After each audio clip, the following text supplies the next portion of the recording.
Často se do něčeho nepustíme jen proto, že se už předem obáváme selhání. Raději si kvůli tomu necháme třeba ujít splnění našeho největšího snu.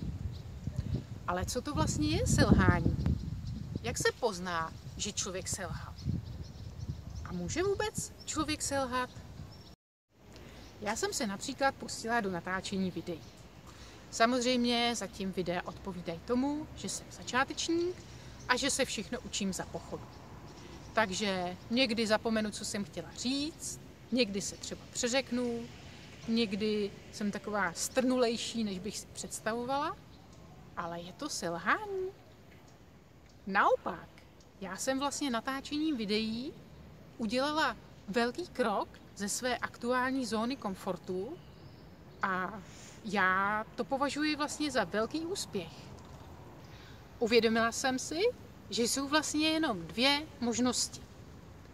Když se do něčeho ani nepustím, tak jsem si vlastně nedal příležitost uspět. Ale tím pádem ani selhat. Je to prostě nula.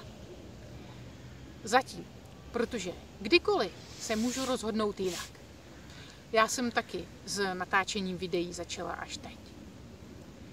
A za druhé, když něco udělám, tak samozřejmě nemůžu neuspět, protože ten můj čin se počítá.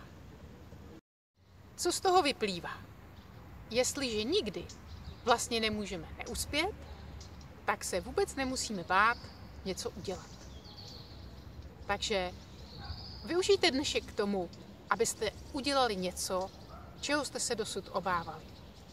Teď už víte, že vlastně žádný neúspěch neexistuje.